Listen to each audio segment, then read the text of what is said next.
أعوذ بالله من الشيطان الرجيم بسم الله الرحمن الرحيم يا أيها الذين آمنوا لا تأكلوا أموالكم بينكم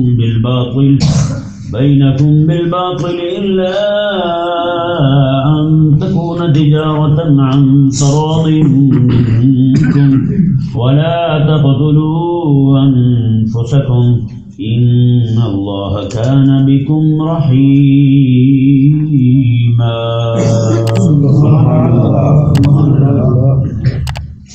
اس آیت کریمہ میں اللہ تبارک و تعالی نے پھر سے مالی معاملات اور احکامات کا ذکر کیا ہے. اللہ تبارک و تعالی نے ارشاد فرمایا یا ایھا الذین آمنوا لا تأکلوا اموالکم بینکم بالباطل، اے ایمان والو تم آپس میں ایک دوسرے کے مالوں کو باطل طریقے کے ساتھ نہ کھاؤ.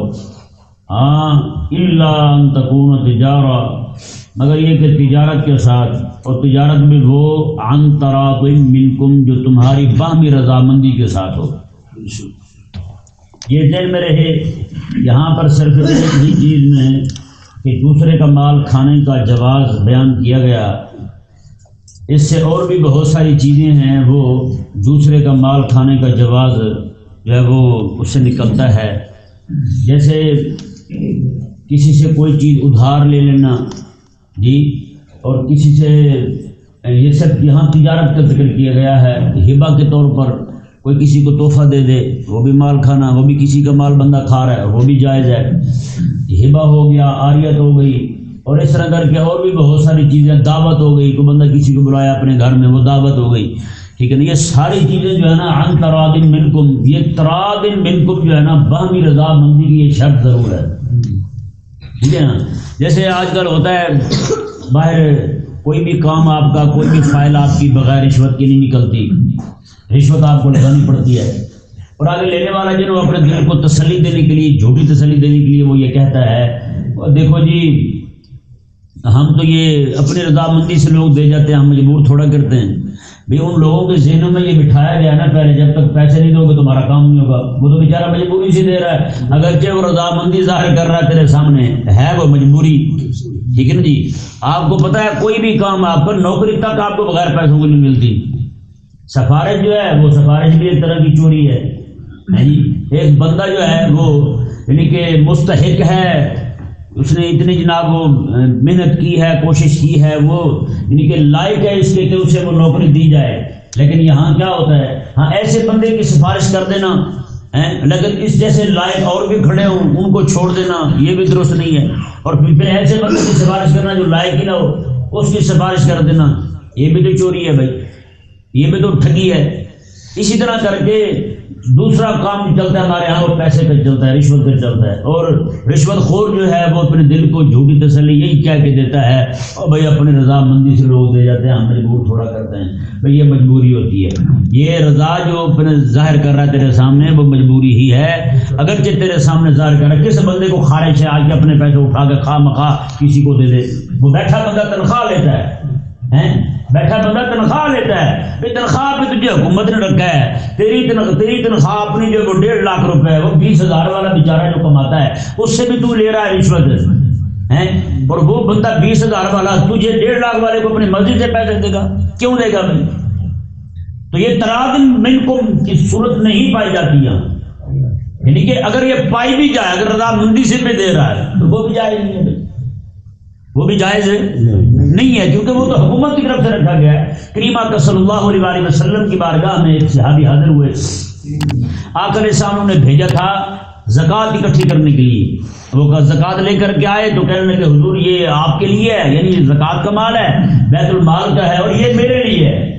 آقا علیہ السلام نے ارشاد فرمایا تیرے لیے کیوں ہے؟ انہوں نے مجھے تحفہ دیا ہے. آقا علیہ السلام نے ارشاد فرمایا اگر میں تمہیں نہ بھیجتا پھر بھی وہ تمہیں دیتے، پھر تم نہ دیتے، مجھے جانتا کون تھا؟ آقا علیہ السلام میں چلو یہ بھی بیت المال میں جمع کرواؤ، تمہارا نہیں. اس سے کیا ثابت ہوتا ہے؟ وہ تو سرکاری افسر بن کے دیتے ہیں، اس سے یہ ثابت ہوتا ہے سرکاری افسر کے لیے تحفہ لینا بھی جائز نہیں. سرکاری افسر تحفہ نہیں لے سکتا، کیونکہ تحفہ لے گا آج کل کو جناب وہ لوگ اپنا کام نکلوانے کے لیے اس کے پاس آئیں گے، وہ کہے گا یہ کام کر دو یہ ہمارا ہیں آج جتنے بھی تھانے دار بیٹھے ہوتے ہیں، ایسے جو بیٹھے ہوتے ہیں، ایسے جو آتے ہیں جس تھانے میں ان کی تقرری ہوتی ہے، سب سے پہلے وہ اس علاقے کے رساگیروں سے رابطہ کرتے ہیں، ان کے ہاں جا کے دعوتیں کھاتے ہیں، ہاں بھی کون کون سا رساگیر ہے یہاں پہ، پہلے والا رساگیر جو ایسے جو وہاں سے کیا ہوتا ہے وہ سارے رابطے اسے دے کے جاتا ہے، فلاں فلاں بندہ اتنی منتھلیاں دیتا ہے، اس کے فلاں فلاں ڈاکو چور رکھے ہوئے ہیں، ان کو نہیں پکڑنا، بس پکڑے بھی جائیں تو بس لوگوں کے سامنے دو چار بجے منہ پہ مار کے انہیں چھوڑ دینا، اندازہ لگائے۔ تو یہ تو حساب کریم آقا علیہ السلام نے اصول مقرر کر دیا، قانون وضع کر دیا حضور نے کہ سرکاری افسر جو ہے اس کے لیے تحفے تحائف لینا جائز ہے نہیں ہے، لیکن حضور نے بیت المال میں جمع کروایا۔ یہاں کیا ہے، پورے نظام کا بیڑا غرق اسی لیے ہوا ہے۔ ایک قاضی تھے بہت بڑے، وہ کسی سے تحفہ نہیں لیتے تھے، کیونکہ قاضی کے لیے سختی کے ساتھ منع کیا گیا وہ کسی سے تحفہ نہ لے، تو وہ تحفہ نہیں لیتے تھے کسی سے۔ تو بڑے بڑے لوگ آتے، وہ گھر آ کے بتاتے تھے اپنی گھر والی کو آج اتنے بندے آئے، اتنے تحفے لے کر آئے، ان کی گھر والی ہر بار کہتی ہے وہ لے لینا سی ہیں، تو ضروری تھوڑا ہے کہ وہ تجھ سے فیصلہ ہی کروائے، وہ غلط فیصلہ کروائے۔ انہوں نے کہا نہ میں جس منصب پہ بیٹھا ہوں میرے لیے جائز نہیں ہے کسی سے تحفہ لینا۔ ایک دن ہوا یہ کہ صبح کے وقت وہ اٹھے، وضو کے لیے رات کو لوٹا بھر کے رکھتے تھے پانی والا، تو ان کا جو لوٹا پڑا ہوا تھا نا، اس لوٹے میں اشرفیاں پڑی تھی سونے کی، سونے کے پیسے پڑے تھے۔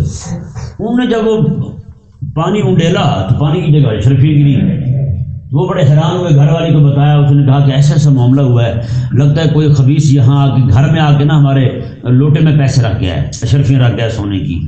تو وہ گھر والی کہنے لگی تیرا ہر وقت یہ خیال رہتا ہے کوئی دے گیا رشوت تو کوئی رشوت دے گیا، نہیں ایسا ہوتا، یہ اللہ تعالیٰ کا فضل ہے، چپ کر کے قبول کر، بس شروع کر کھانے سے۔ انہوں نے بھی رکھ لی۔ اب جیسے ہی عدالت میں پہنچے انہوں نے کہا ہاں جی آ جائیں گے کیس والے، مقدمے والے آ جائیں، تو ایک بندے نے پیچھے سے آواز دی، قاضی صاحب لوٹے والا ہوں۔ کون ہوں؟ لوٹے والا، ذرا دھیان سے۔ ہاں جی، قاضی صاحب نے کہا استغفر اللہ نعوذ باللہ من ذالک، یہ کیا ہوا ہمارے ساتھ بھائی؟ یعنی کہ اس بندے نے اشارہ دیا کہ میں وہ لوٹے والا ہوں، یعنی لوٹے میں شرکت میں نے رکھی تھی، ذرا مہربانی کرنا اسی طرح جیسے ہم نے رات کو آپ کو ٹھنڈا کیا ہے اسی طرح آپ نے بھی کوئی ٹھنڈا ٹھار کرنا ہے، ہمیں اسی طرح کو فیصلہ سنانا ہے آپ نے۔ تو یہ بھائی یہ تو اللہ تبارک و تعالیٰ کا خوف رکھنے والے تھے ہیں، وہ قاضی وہ تھے، جج وہ تھے جو اللہ تعالیٰ کا خوف رکھنے والے تھے۔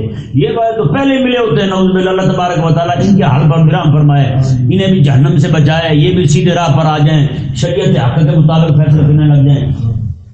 اللہ تبارک و تعالیٰ نے ارشاد فرمایا کہ دیکھیں اب آپ حیران ہوں گے، کتاب البیع جو ہے نا، کتاب البیع ہدایہ آپ اٹھا پھر کی کتابیں اٹھا کے دیکھ لیں، آپ ہمارے ائمہ اور فقہا نے ایسا کام کیا ہے، آپ کتاب صرف ہدایت شریف اٹھا کے دیکھ لیں، کتاب بیوع جو ہے اتنی لمبی چوڑی اور اتنی ابحاث پر مشتمل ہے کہ آپ حیران ہوں گے پڑھ کے۔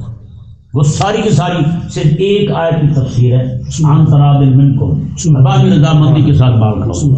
تو بامی رضامندی سے کیسے کھانا ہے، اس کی شرائط کیا ہے، اس کے قواعد کیا ہے، قوانین کیا ہیں، اس کی تشریحات کیا ہیں، توضیحات کیا ہیں، رب تبارک و تعالیٰ نے قوانین کیا وضع کیے ہیں، وہ سارے کے سارے ہمارے ائمہ نے بیان کیے، ایک آیت کی تفسیر۔ اور اس آیت کی تفسیر عن تراض منکم، تم نے باہمی رضامندی سے کھانا ہے، وہیں پر آپ کو کتاب الہبہ ملے گی۔ پھر کہ کتاب الہبہ جو ہے وہ بھی باہمی رضامندی سے، یعنی ایک بندہ کسی کو تحفہ دیتا ہے رضامندی کے ساتھ، باہم ایک دوسرے کو تحفہ دینا یہ اچھی بات ہے۔ کریم آقا علیہ السلام میں تہابو، میں تحفے دیا کرو، اس سے محبت بڑھتی ہے آپس میں ایک دوسرے کو۔ قاضی کو تحفہ دے ٹھیک ہے، قاضی کو تحفہ دے ٹھیک ہے، افسر کو تحفہ دے ٹھیک ہے، ایس ایچ او کو دے ٹھیک ہے، ایس ایچ او ماتحتوں کو دے یہ ٹھیک ہے، لیکن ایس ایچ او نیچے والے سے تحفہ لے لے مٹھائی کا نام لے کر، یہ ٹھیک نہیں ہے۔ کمشنر ہو، ہائی کمشنر ہو، ڈپٹی کمشنر ہو، جو مرضی کمشنر ہو، کسی سے کوک بوتل لے لے وہ بھی ٹھیک نہیں ہے، کوک بوتل بھی پینا جائز نہیں ہے اس کی۔ یہ حقیقت کیا ہے، آپ کہیں بھی جا رہا ہے، کہیں بھی آپ کو یہ نہیں پتا کتنے تک مسائل ہیں۔ امام اعظم ابو حنیفہ رضی اللہ تعالیٰ عنہ ایک جنازے میں گئے جی، کڑکتی دھوپ ہے، ایک لوگ چھاؤں میں کھڑے ہیں، ایک دیوار کے نیچے، دیوار کی چھاؤں میں کھڑے ہیں، امام صاحب دھوپ میں کھڑے ہیں۔ کسی نے کہا حضرت آپ چھاؤں میں آ جائیں، آپ نے کہا یار نہ، جس بندے کی دیوار ہے نا اس بندے سے میں نے پیسے لینے ہیں، تو میں یہ چاہتا ہوں کہ کہیں یہ نہ ہو، مجھے ڈر ہے کہیں یہ نہ ہو کہ اس کے گھر کی دیوار کی چھاؤں سے میں نے نفع اٹھا لیا، کہیں سود میں نہ آ جائے، اتنا بھی نفع نہیں اٹھانا۔ لیکن یہاں توبہ توبہ منتھلیاں مقرر کی ہوئی ہیں، تو جو مرضی کھوا انہوں پر میں نے 5000 ماہانہ دیا، مجھے 5000 روپے ماہانہ دیے رکھ، جو مرضی کھلا، ان کو بیڑا غرق کر دے ان کا۔ تو بتائیں جی اس نے پھر اس عہدے کا پاس رکھا یا نہیں رکھا؟ نہیں رکھا اس نے اس کا پاس، اس نے تو دھوکہ کیا ہے، اس نے یعنی کہ جس نے اسے مقرر کیا اس کے ساتھ بھی دھوکہ کیا، اس نے رب تعالیٰ کے ساتھ بھی دھوکہ کیا، اور رب تبارک و تعالیٰ کے بندوں اور حبیب کریم علیہ السلام کی امت کے ساتھ بھی دھوکہ کیا۔ کتنا بڑا غدار بنا ہے اس عہدے پر بیٹھ کر، کتنا ناجائز فائدہ اٹھایا اس نے۔ اب ایسے بندے کو بھی اعتراض ہو مولوی حلوہ کھاتے ہیں، یہ بندہ بھی کہے کہ مولوی حلوہ کھاتے ہیں، مجھے ہاں نہیں کھاتے ہیں۔ کل بچے چھوٹا سا مجھے کہہ رہا تھا، چھوٹا سا بچہ ادھر بیٹھا ہوگا، ہاں یہ بیٹھا ہے، کیا جی اسے کسی نے تانا دیا کہ مولوی کے حلوہ کھانے دیں، میں نے کہا یار رب دیتا ہے کھاتے ہیں، ہے یا نہیں؟ ایک بندہ ایسے ہی گلے پڑ گیا کہ مولوی کے حلوہ کھاتے ہیں، میں نے کہا یار وہ منصورے میں رہتے تھے اس وقت، وہ بندہ منصورے میں رہتا تھا، میں ساتھ رہتا تھا اس کے، میں نے کہا یار باہر جو حلوہ پوری لگاتا ہے نا، وہ ایک دکان والا تھا، بڑی لمبی چوڑی لائن لگی ہوتی تھی، میں کہ یار کدی جا کے ہوتی دیکھیے پوری لائن تین کو مولوی نظر آئے، پوری لائن تین مولوی نظر آ گیا تھا، مولوی بڑا کھانے میں کدو کھانا نہیں کہنا جمعرات میں، تو میں کہ مولوی آپ پکا رہے کہنا جی اسی پکا کے دینا ہے، میں کہ بڑے تیری رب ڈیوٹی لائیے تو پکا کے دے سن، میں تو بک بک نہیں پیٹ یہ نہیں جی۔ ہاں اچھا کئی لوگ ایسے ہوتے ہیں بیچارے بھولے، یہ بیان کیے گئے نا کہ غوث پاک رضی اللہ تعالیٰ اپنے مدرسے کے بچوں کو کلمے دیا کرتے تھے، تو وہ ایسے احمق ہیں قلم لے کے اٹھ کے طالب علموں کو دینے شروع کر دیتے ہیں، وہ خدا ہدایت دے تمہیں یار، آج دور میں تو دیکھو آج کس چیز کا دور ہے، کچی پنچن جا کے دے رہے بچوں کو، وہ غوث پاک نے سنت عمل کر لیا ہے، بھی غوث پاک رضی اللہ تعالیٰ کے دور میں لکھنے کا صرف یہی آلہ تھا، قلم ہی تھا، اور بچے اتنے غریب ہوتے تھے قلم بھی انہیں میسر نہیں ہوتا تھا، اتنے غریب ہوتے تھے بچے کہ انہیں قلم بھی میسر نہیں ہوتا تھا، یا پھر بچے ایسی جگہ پہ ہوتے تھے کہ انہیں جا کے جنگلوں کے اندر کانے توڑ کے ان کی کلمے بنانے کا وقت نہیں ہوتا تھا۔ تو آج تو لکھنے کے کتنے سارے آلات آ گئے ہیں بھائی، غوث پاک کی سنت پہ عمل کرنا ہے تو آج طالب علم کو تم لے کر دو لیپ ٹاپ ہے تاکہ وہ لکھے دین کی خدمت کرے، ہے یہ نہیں؟ غوث پاک کی سنت پہ قلم پہ عمل ہونا، تو یہ جو ہے نا پکا کے حلوے نہیں، حلوے کی جگہ کچھ اور بھی ہو سکتا ہے نہیں جی۔ ہاں یہ نہیں کہ شام میں پتہ چلے 5-7 بندے جناب کلو سوجی چکلو کا خرید، یہ میں اپنے لیے ہی کہہ رہا ہوں، کسی کو بھی تحفہ دینا ہو تو کئی سارے لوگ جیسے کرتے ہیں عموماً حلوہ پکا کے مولوی صاحب کو دیا ہے، کیوں بھائی سارے دادا نے پسند ہے، میں مرے تیرا دادا پرانا 1958 فوت ہوا ہے، وہ تو لوگوں کا ٹیسٹ ہو سی، ہوں لوگ شورمے کھانے نے مرے ہیں، ہوں تو آپ کھانے بار وہ چودھری کی کڑھائی ہیں، لاہور پڑو ٹکے کھان مرے تے تو اپنے دادے نو پسند سی، مرے دادا تیرا چلو وہ دانت نہیں سن حلوہ کھانا سی، اس کے دانت نہیں تھے بیچارہ حلوہ کھاتا تھا، تو آج تو ماشاءاللہ جس کو تو دے رہا اس کے تو دانت ہے۔ رب تبارک و تعالیٰ نے چوتھے پارے کی پہلی صدر میں یہی ارشاد فرمایا ہے، میں کہ اللہ تبارک و تعالیٰ نے تم ہرگز نیکی نہیں پا سکتے جب تک اپنی پسندیدہ چیز رب کی راہ میں خرچ نہ کرو، اپنی پسندیدہ چیز ہیں۔ تو یہ ہم جب رب کی راہ میں دینے لگتے ہیں، دادے کو یہ پسند تھا، نانے کو یہ پسند تھا، ایک بندہ اچھا بلا کروڑ پتی بندہ تھا، مجھے کیا لگا کہ میں نے خواب میں دیکھا میرا دادا نا دال کھا رہا تھا، میں کہیں پھر کہتے میں 3 کلو دال پکا کے مدرسے دی، میں کہ تیرا دادا کھا رہے 1958 تو مرے تو وہ دینی تھی، اب دینے تھا تو نے، اب گاؤں میں بھی جا کے دیکھ رہے نا، وہ گاؤں والے لوگ جو پہلے بیچارے دال کھا کے گزارا کرنے تھے وہ بھی فاسٹ فوڈ کے عادی ہو گئے بھائی، اب گاؤں دیہاتوں میں چلے جائیں وہاں بڑے بڑے ریسٹورینٹ کھول گئے، وہ لوگ خود تو تم یہ کھاؤ، جب رب تبارک و تعالیٰ کے نام پر دینے کی بات ہے تو دادے کو جو پسند تھا وہی دینے، کیوں بھائی یہ بات ٹھیک نہیں، باہر یہ ضمن آگے دیکھیں گی، اللہ تبارک و تعالیٰ نے ارشاد فرمایا وَلَا تَقْتُلُوا أَنفُسَكُمْ، تم ایک دوسرے کو قتل بھی نہ کرو، تم ایک دوسرے کو قتل بھی نہ کرو، پر مزے کی بات دیکھیں یہاں کیا فرمایا رب تعالیٰ نے، وَلَا تَقْتُلُوا أَنفُسَكُمْ، تم اپنے آپ کو قتل نہ کرو، انفسکم اپنی جانوں کو قتل نہ کرو، مطلب کیا ہے کسی مسلمان کا قتل بھی اپنے آپ کو قتل کرنا، اندازہ لگا۔ تو یہاں ایک بات اور قابل غور ہے کہ یہاں بات چل رہی مالی معاملات کی، کہ مالی معاملات میں غبن نہ کرو، کسی کا مال دھوکے کے ساتھ، فراڈ کے ساتھ، غصب کے ساتھ، چوری کے ساتھ، ٹھگی کے ساتھ، خیانت کے ساتھ، رشوت خوری کے ساتھ، کہ سود کے معاملے میں کسی بھی طرح سے کسی کا مال نہ کھاؤ، یہ معاملہ چل رہا تھا، بیچ میں قتل کی بات کیوں آئی؟ یہ ذہن میں رہے، یہ مالی معاملات کا اور قتل کا باہمی بہت جوڑ ہے، آج آپ دیکھتے ہیں کتنے قتل ہو رہے ہیں جیسے مال کی وجہ سے ہو رہے ہیں. 50 روپے نہ دینے کی وجہ سے بندہ قتل. 50 روپے صرف 50 روپے کی وجہ سے لڑ پڑے اور 5 روپے تک جناب لڑائی ہوتی ہے, بندے مار جاتے ہیں. بتائیں تو یہ مالی معاملات کی وجہ سے قتل ہوتے ہیں. رب تبارک و تعالیٰ نے کیا حکمت ہے رب تبارک و تعالیٰ کے رب تبارک و تعالیٰ نے ولا تقتلوا انفسکم, اور تم اپنے آپ کو قتل نہ کرو. سبحان اللہ عز و جل. اور آگے فرمایا ان اللہ کان بکم رحیما, بے شک اللہ تعالیٰ تم پر بڑا ہی مہربان ہے. اندازہ لگائیں یار, یہ اس کی مہربانی نہیں ہے, وہ خالق اور مالک ہو کر ہمیں لین دین کے اصول اور قوانین سکھا رہا ہے, انسانوں کو سکھا رہا ہے. محمد عربی صلی اللہ علیہ وسلم کے غلاموں کو سکھا رہا ہے رب تبارک و تعالیٰ, خالق اور مالک ہو کر. اب بتائیں کس انداز کے ساتھ, کس پیرائی کے ساتھ رب تبارک و تعالیٰ نے سکھایا. اگر کوئی بندہ لین دین کے معاملات اپنے درست رکھے گا تو ظاہری بات ہے ہر بندے کو اس کا حق پہنچتا رہے گا, کوئی کسی کا حق نہیں مارے گا. جب حق نہیں مارے گا کسی کا تو بات لڑائی تک نہیں جائے گی, جب بات لڑائی تک نہیں جائے گی تو بات جو ہے وہ لوگوں کے قتل تک بھی نہیں جائے گی. تو بتائیں جو رب تبارک و تعالیٰ اتنی باریکی کے ساتھ ایک ایک اپنا قانون بتائے, طریقے سکھائے, لین دین کے بھی باہمی معاملات بھی رب تبارک و تعالیٰ سکھائے, تو ان اللہ کان بکم رحیما, وہ رحیم ہے یا نہیں, وہ مہربان ہے یا نہیں. کیا مہربانی ہے مالک کی, کیا کرم ہے رب تبارک و تعالیٰ کا. آگے دیکھیں جی اللہ تبارک و تعالیٰ نے ارشاد فرمایا ومن یفعل ذلک, اور جو کوئی بندہ ایسا کرے گا عدوانا وظلما, باہمی دشمنی کی وجہ سے اور ظلم کرتے ہوئے, فسوف نصلیہ نارا, تو ہم اسے جہنم میں داخل کریں گے. جی وہ مالی معاملات جو اصول اور قوانین رب تعالیٰ نے مقرر کیے ہیں ان سے ہٹ کر کے کسی کا مال کھائے گا کوئی بندہ, رب تبارک و تعالیٰ نے فرمایا وہ بندہ تو کمزور ہے, وہ تو تم سے نہیں لے سکتا.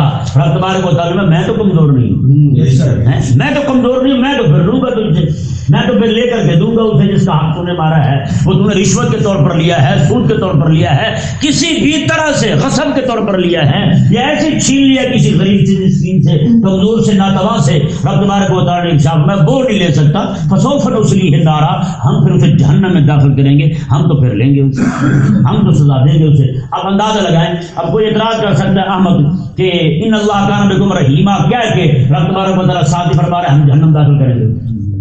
ان اللہ کان بکم رحیما, جو رب رحیم ہے, وہ کریم ہے, وہ مہربان ہے, وہ ساتھ ہی کہے کہ ہم یہ بات نہ ماننے والوں کو جہنم میں داخل کریں گے, تو رحیمی اور کریمی والی بات کہاں گئی. تو بھئی یہ اس کے عین رحیمی کا تقاضا ہے, اس کے جس بندے پر ظلم ہو اس ظلم کا مداوع کیا جائے, اس ظلم کا بدلہ لیا جائے, کیونکہ ظالم سے ظلم کا بدلہ لینا ہی اس مظلوم کے ساتھ رحم دلی ہے. بے شک اس مہربانی مظلوم کے ساتھ یہی ہوگی کہ آپ ظالم سے بدلہ لیں. اگر آپ ظالم سے بدلہ نہیں لیتے پھر ظاہر سی بات ہے وہ مظلوم جو ہے وہ بیچارہ مظلوم ہی رہے گا. اس کی مدد کرنے والا پھر کون ہے؟ حقیقی مدد مظلوم کی تبھی ہوگی جب ظالم سے بدلہ لیا جائے گا. سمجھا نا مسئلہ؟ اس سے ثابت ہوا ظالم سے بدلہ لینا یہ بھی رب تبارک و تعالیٰ کی رحمت کا تقاضا ہے. رب تبارک و تعالیٰ کی رحمت کا تقاضا و ابتدا ہے. رب تبارک و تعالیٰ نے ارشاد فرمایا جی دیکھیں وَكَانَ ذَلِكَ عَلَى اللَّهِ يَسِيرًا, میں کہ تیرا تجھ پر ظلم ہوا, ایک بندے نے ظلم کیا, تو چلا گیا تھانے, ایسے تو نے تیری مدد نہ کی, تو چلا گیا کورٹ میں, جج نے تیری مدد نہ کی. رب تبارک و تعالیٰ نے فرمایا انہوں نے نہ کی مدد, فرمایا اب تو آ گیا میری بارگاہ میں. مظلوم کو رب نے فرمایا اب تو آ گیا میری بارگاہ میں اسے جہنم داخل کروں گا, بدلہ لے کے دوں گا. وَكَانَ ذَلِكَ عَلَى اللَّهِ يَسِيرًا, یہ رب کو مشکل نہیں ہے, رب کے لیے کوئی وَكَانَ ذَلِكَ عَلَى اللَّهِ, رب کے لیے تو بڑا آسان ہے. رب تبارک و تعالیٰ نے بعد ارشاد فرما دیا میں بدلہ لے کے دوں گا. یہ ذہن میں رہے قیامت والے دن جس بندے نے کسی کے پیسے دبائے ہوں گے, یہاں تک فقہا فرماتے ہیں کسی بندے نے کسی کا ایک پیسہ, کتنا 100 روپے میں کتنے پیسے ہوتے ہیں, 1 روپے میں کتنے پیسے ہوتے ہیں 100 پیسے. جس نے کسی کا ایک پیسہ ظلمن دبایا ہوگا, 1 پیسے یا 3 پیسے کے بارے میں ہے, میں کہ جس نے 1 پیسہ یا 3 پیسے کسی کے دبائے ہوں گے ظلمن, تو ہمارے قیامت والے دن 600 نمازیں, غور کے ساتھ ہر 600 نمازیں با جماعت جو پڑھی ہوگی اور وہ قبول ہوئی ہوں گی, تو میں کہ وہ اسے 1 پیسے یا 3 پیسے کے بدلے میں دینی پڑے گی. 1 پیسے یا 3 پیسے کے بدلے میں 600 نمازیں با جماعت اور جو قبول ہوئی ہوں وہ دینی پڑے گی.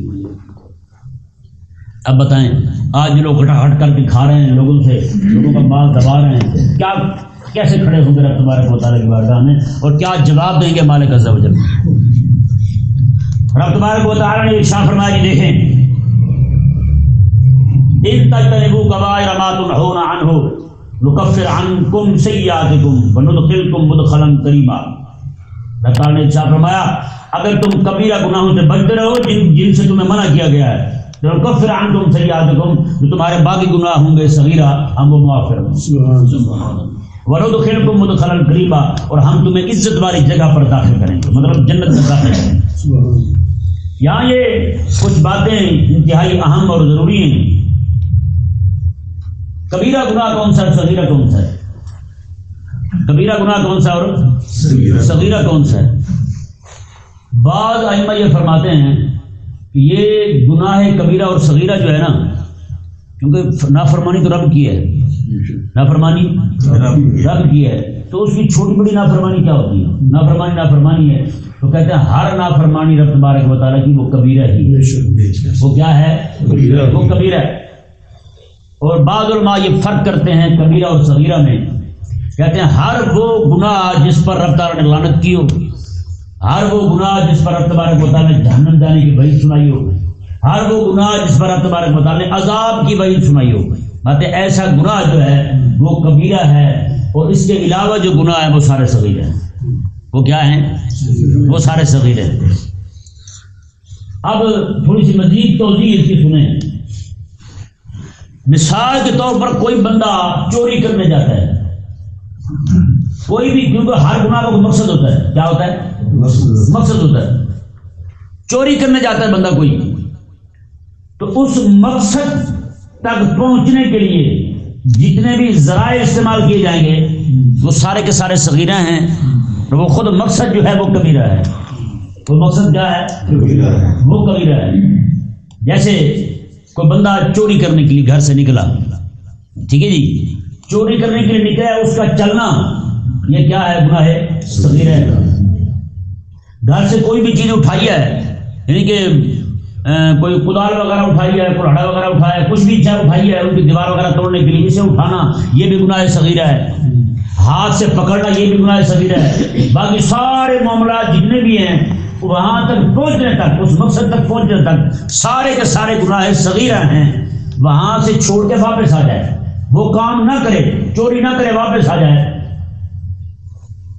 یہ نہیں ڈر پیدا ہو گیا دل میں، ڈر کی وجہ سے، رب تعالیٰ کے خوف کی وجہ سے چھوڑ کے واپس آ گیا، یہ جو گناہ صغیرہ ہیں یہ صغیرہ ہی رہیں گے۔ کوئی بھی نیکی کرنے کی وجہ سے یہ گناہ معاف ہو جائیں، چوری نہیں کی اس نے، یہ گناہ صغیرہ نہیں، صغیرہ رہیں گے۔ اور اس نے کوئی نیکی کر لی ہے، نیکی کی وجہ سے اللہ تبارک و تعالیٰ اس کے گناہ سارے مٹا دے گا۔ یہ بات غور سے سننے والی ہے۔ اگر اس بندے نے جا کے چوری کر لی، چوری کرنے کے بعد اس مقصد کو پا لیا، چوری کرنے کے ساتھ اس مقصد کو پا لیا، اب اس کے پچھلے سارے جتنے صغیرہ تھے وہ بھی کبیرہ ہو گئے، وہ بھی سارے کبیرہ ہو گئے۔ اب وہ پچھلے صغیرہ جو ہیں وہ کبیرہ ہو چکے، اب وہ بھی کسی نیکی کی وجہ سے معاف نہیں ہوں گے جب تک کہ ان سب سے بھی توبہ نہ کرے۔ سمجھ آ گیا مسئلہ؟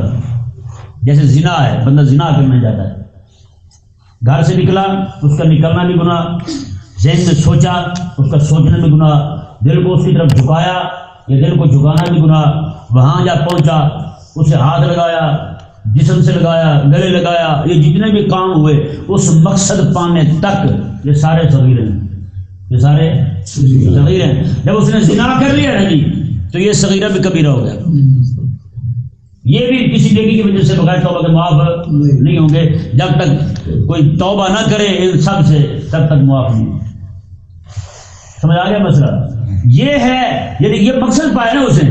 ایسے آپ ہر گناہ کو لے لیں جو گناہ کبیرہ ہے، اس تک پہنچنے کے جتنے بھی ذرائع ہوں گے نا وہ سارے کے سارے صغیرہ ہوں گے۔ اس مقصد کو پانے کے بعد پچھلے سارے صغیرہ بھی کبیرہ ہو جائیں گے، یہ گناہ بھی سارے کے سارے بغیر توبہ کے معاف نہیں ہوں گے جب تک ان سے بھی توبہ نہ کرے۔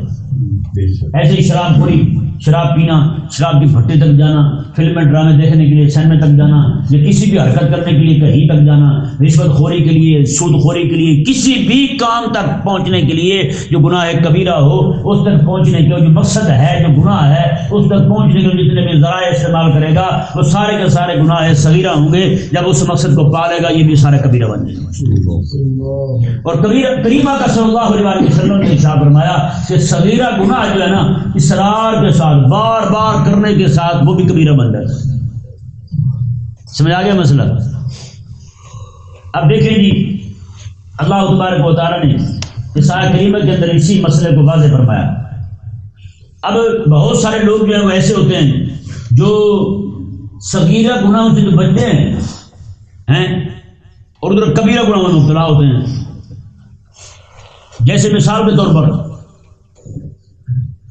زکوٰۃ نہیں دے گا بندہ، مستحبات پر عمل ایسے ہوگا کہ 11ویں ہر مہینے دے گا، قضا نہیں کرے گا 11ویں کی، لیکن اب تبارک و تعالیٰ کا جو فرض ہے زمین جو اس نے اگائی ہوئی ہے کھیتی اس میں سے جو عشر نہیں کر رہا ہے وہ عشر نہیں دے گا. وہ رب کا فرض ہے، وہ رب کا فرض ہے، رب تعالیٰ کا فرض چھوڑے رہے گا. اسی طرح کر کے یعنی کہ جو بعض لوگ ایسے ہوتے ہیں جو مستحبات میں ایسے آگے ہوتے ہیں. آج کتنے سارے لوگ ہیں کہ وہ جناب مسجد میں داخل ہوں گے، کوئی بندہ بیچارہ کو گھوڑے سے بایاں پاؤں اندر رکھ بیٹھا ہے، اس پر چڑھائی کر دیں گے. اصل جو سنت کسی نے نہیں پڑھی اس پر چڑھائی کر دیں گے، عشاء کی پہلی سنت نہیں پڑھی اس پر چڑھائی کر دیں گے، لیکن خود نماز غلط پڑھ رہے ہیں. انہیں کوئی بتائے تو آگے سے یہ کہہ کے اسے لاجواب کر دیں گے میں 60 سال سے نماز پڑھ رہا ہوں، اب تو بتائے گا مجھے کیسے پڑھنی. سمجھا رہا ہے مسئلہ نہیں آ رہا؟ یعنی کہ ایسے لوگ ہیں بہت زیادہ جو یعنی کہ مچھر کو چھان کے پیتے ہیں اور اونٹ نکل جاتے ہیں. ایسے ایک بندے ان کو کہتے ہیں کلابی تقویٰ، کتے والا تقویٰ. ایک بندہ تھا وہ اتنا پرہیزگار وظیفوں کا، اتنا پرہیزگار یعنی کہ وظیفے پڑھنے کا ایسا عاشق، فجر کی نماز پڑھتا وہی بیٹھ جاتا، وہ تھا وہ سرکاری افسر وہی بیٹھ جاتا. اور چونکہ حدیث پاک میں ہے جو بندہ فجر کی نماز پڑھنے کے بعد جہاں بیٹھا ہے وہیں بیٹھا رہے اور کسی سے کلام نہ کرے، ذکر و فکر میں مشغول رہے، جب ٹائم ہو جائے اشراق کا، اشراق پڑھ کے وہاں سے کھڑا ہو تو اللہ تبارک و تعالیٰ اسے عمرے کا ثواب عطا فرماتا ہے. اب وہ بڑا پابند تھا کس کا؟ اب وہ کسی سے بولتا نہیں تھا، کسی سے بولتا نہیں تھا. اب وہی ٹائم فجر کے بعد کا اس کے پاس لوگوں کے معاملات کے آنے کا تھا، لوگ اپنے معاملات لے کے آتے تھے تو وہ اشارے سے بتاتا تھا 200 بولنا تو نہیں تھا کیونکہ بولنا تو ناجائز تھا. اب یہ جو پیسے لینا تھا یہ اس کے لیے حلال تھا. نعوذ باللہ کیسا پاگل تھا وہ. خاموشی کے ساتھ اس طرح اشارہ کرتا دو اور مصلے کا کونا اٹھا دیتا، لوگ نیچے رکھ دیتے، پھر آتے جی 100 نیچے رکھ دیتے، مصلہ اوپر کر دیتا. جب جہاں وہ سورج نکلا تھا اٹھ کے 2 نفل پڑھتا اور دعا کر لیتا. اب اس احمق کو یہ نہیں پتہ یہ کتے والا تقویٰ ہے، یعنی کہ پیشاب کرتے وہ ٹانگ اٹھا لیتا ہے اور منہ کے ساتھ گندگی کھا جاتا ہے.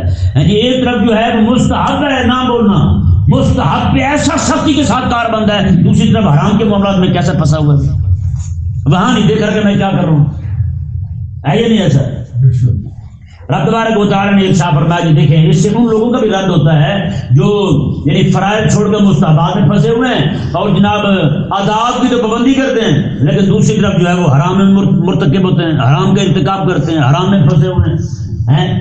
ہے یہ نہیں ایسا؟ لیکن مستحبات میں بڑے کار بند ہیں. نہیں مجال نہ کسی کو آگے پیچھے ہونے دیں. یہاں بھی کوئی مستحب رہ جائے کسی مولوی صاحب بیچارے کا، بس جناب حاجی صاحب چڑھائی کر دیں گے. ہیں جی آج ایک گھڑی لے کے پیچھے پڑے ہوں گے، نماز 2 منٹ پہلے ہو گئی، آج 2 منٹ پیچھے ہو گئی. ہاں جی آج آیا ہو گیا، آج وہ ہو گیا. تو ماما کون ہے تو بھائی گلا کرنا لگے جا سکتے ہیں. مغرب کی نماز ہوتی نا، مغرب کی نماز میں جناب آئیں گے لوگ، انتظار ہی نہیں کیا. میں نے کہا سورج غروب ہو رہا تھا تجھے نظر نہیں آیا؟ سورج غروب ہو رہا تھا تجھے نظر نہیں آیا؟ اذان ہونے سے پہلے اٹھ کے چل پڑتا مرتا تم. اور یار یہاں سے جانا ہو نا ٹرین پہ 3 گھنٹے پہلے ایئرپورٹ پہ پہنچیں گے اندر بڑھنے کے لیے، تو گھر سے گھنٹے پہلے نکل پڑیں گے. رات کو نیند نہیں آئے گی یار کہیں یہ نہ ہو لیٹ ہو جائے، تو یہ رات تبارک و تعالیٰ کا فرض پورا کرنے کے لیے تم موت پڑتی ہے پہلے یاد کرتے تم. عجیب ہم اگلے کو جا کے وہ بھائی ٹرین جب ٹائم ہو جائے ٹرین پہ نکلنے کا، یہ ڈرائیور کی مرضی اسی وقت چلا دے تو کسی کو اعتراض ہو سکتا ہے ٹرین پر؟ انجن وہ ڈرائیور پر کوئی اعتراض کرے گا؟ تو یہاں کیوں اعتراض ہے بھائی؟ یہاں یہی ہے مولوی بیچارہ مسکین غریب ہے جس کا جی چاہا منہ کھول کے ڈھکن کھول دیا اور اعتراض جڑ دیا. میں پچھلی مسجد میں تھا، نماز پڑھائی، میں نے سلام پھیرا، میں پیچھے منہ کر کے بیٹھا تھا، سامنے وضو خانہ تھا، ایسے لوگ سارے بیٹھے ہیں تصویر پڑھ رہے ہیں، میں بیٹھا. ایک بندہ ایسی واہیات، وہ کھڑا ہوا، آیا پیر سے وضو کیا، کہنے لگا قاری صاحب جی 2 منٹ نماز لمبی کر دیں نا تسی تو میں شریک ہو جانا سی۔ میں کہ تسی 2 منٹ گھروں جلدی دفع ہو گئے نا تسی شریک ہو جانا سی۔ بتائیں کہ مر کے تو نہیں وہاں سے اٹھنا، اسے کہنا جو ٹائم پہ نکلے ہیں۔ میں نے کہا یا تو ہم نے نماز ٹائم سے پہلے شروع کی ہو پھر تو تیرا اعتراض بنتا ہے، اور اعتراض بھی ایسا ٹھوک دیا سارے بندوں کے سامنے بول پڑے۔ اب جب ہم بولتے ہیں آگے سے کہتے جی بےزتی ہو گئی ہے۔ میں نے کہا اتنی عزت اپنی گھٹ رکھی کیوں ہے کہ تھوڑی سی بات بھی خراب ہو جائے تمہاری؟ عجیب لوگ ہیں، بتائیں کیا کہیں بندے نے؟ میری چھوٹی چھوٹی باتیں جو ہیں وہ ایسے اٹھاتے رہنا، اسے باہر ہی کھڑے ہو کے شروع ہو جانا، مولوی صاحب کیا نماز پڑھی، مولوی صاحب کیا کیا، مولوی صاحب نے یہ کیا۔ بھائی پھر اس کے پیچھے نماز پڑھی کیوں ہے کہ تم نے اس طرح عقیدت کرنی تھی؟ کیا فائدہ تمہارا نماز پڑھنے کا اس کے پیچھے کھڑا ہوگا؟ جب تمہارا دل ہی صاف نہیں ہے اس کے لیے تو پھر نماز کیوں پڑھی تم نے؟ کہ نہیں سمجھ آیا مسئلہ؟ صحیح بات ہے۔ لیکن سید صاحب تھے، آپ کو حیرانگی ہوگی، عزت والے عزت جانتے ہیں یار، عزت والے کے پاس سے عزت ملتی ہے۔ جس دکاندار کے پاس نمک ہو ہی نہ اس سے آپ کو میسر آ سکتا ہے، جس کے پاس ہوگا اسی سے ملے گا نا۔ خواجہ قمر الدین سیالوی رحمہ اللہ نا، آپ کراچی گئے، وہاں سید صاحب نے نماز پڑھائی، وہ عالم نہیں تھے سید صاحب، نماز پڑھائی انہوں نے کیونکہ مصلی پہ کھڑے تھے، نماز پڑھائی انہوں نے، شرعی معاملہ ایسا ہوا کہ نماز ہوئی نہیں کسی کی۔ تو انہوں نے کیا کیا، اب دیکھیں سید صاحب کو کہنے کا کیا طریقہ ہے ان کا۔ وہ گئے جناب بھاگتے، وہ کہا واہ واہ واہ شاہ جی آپ نے ایسی نماز پڑھائی ہے، مزہ آ گیا ہے، ایک بار تو اور پڑھا دیں ہمیں، آج ایک بار اور پڑھا دیں، کیا بات، واہ واہ بڑا مزہ آیا ہے، ایک بار اور پڑھا دیں۔ انہوں نے نماز پڑھا دی، بعد میں اکیلے لوگوں نے بتایا کہ یہ آپ سے خرابی ہوئی تھی، ذرا دوبارہ دھیان کرنا۔ بتائیں، لیکن یہاں ہم نے 5واں کمی سمجھا ہوا مولوی بیچارے کو، دبا کے رکھنا ہے، تن کے رکھنا ہے، نہ بھائی نہ، یہ باتیں ہم نہ کرتے ہیں کسی کو، نہ ہمیں برداشت ہوتی ہے۔ کہ سمجھ نہیں آیا مسئلہ؟ ہاں یہ آپ نہیں کرتے، کوئی کدو کباہ جاتے ہیں بیچارے مسکین، وہ آ کر فتوے ٹھوکنا شروع کر دیتے ہیں۔ وہ آئے پہلے دن ہے اور اللہ کے فضل سے آئے بھی آخری دن ہوتا ہے، وہ آ کے باتیں شروع کر دیتے ہیں۔ کیوں بھائی؟ اللہ تبارک و تعالی نے ارشاد فرمایا ان تجتنبوا کبائر ما تنہون عنہ نکفر عنکم سیئاتکم، اگر تم کبیرہ گناہوں سے بچو، ما تنہون عنہ جن سے تمہیں سختی کے ساتھ منع کیا گیا ہے، تو نکفر عنکم سیئاتکم تو ہم تمہارے سیئات جو ہیں، چھوٹے گناہ، کبیرہ صغیرہ گناہ جو ہیں وہ ہم ویسے معاف کر دیں۔ یہ جو صغیرہ گناہ ہے نا، یہ مالک عز و جل کا فضل دیکھیں۔ کریم آقا علیہ السلام نے ارشاد فرمایا جب کوئی میرا امتی وضو کرتا ہے نا، منہ دھوتا ہے تو منہ کے سارے گناہ دھل کے پرے چلے جاتے ہیں، ہاتھ دھوتے ہیں تو بازوؤں کے گناہ دھل جاتے ہیں، ہاں جی پاؤں دھوتے ہیں تو پاؤں کے گناہ دھل جاتے ہیں۔ اور آقا علیہ السلام نے ارشاد فرمایا جو بندہ وضو کرنے سے پہلے بسم اللہ الرحمن الرحیم پوری پڑھ لے تو میں اس کے سر سے لے کر پاؤں تک سارے گناہ دھل جاتے ہیں، سارے گناہ دھل جاتے ہیں۔ اندازہ لگا۔ اور کریم آقا علیہ السلام میں جو بندہ ایک جمعہ پڑھ کے دوسرے جمعہ پڑھنے کے لیے آ جائے پورے ہفتے کے گناہ دھل جاتے ہیں، پورے ہفتے کے گناہ معاف ہو جاتے ہیں۔ ایک رمضان کے روزے رکھے پھر دوسرے رمضان کے روزے رکھ لے پورے سال کے گناہ معاف ہو جاتے ہیں۔ یہ سارے کے سارے صغیرہ گناہ معاف۔ نکفر عنکم سیئاتکم، یہ مالک عز و جل کا وعدہ ہے، یہ مالک کا وعدہ ہے۔ اور اب تبارک و تعالی نے فرمایا ولا وندخلکم مدخلا کریما، اور ہم تمہیں عزت والی جگہ پر داخل فرمائیں گے۔ اللہ تبارک و تعالی سمجھنے کی توفیق عطا فرمائے۔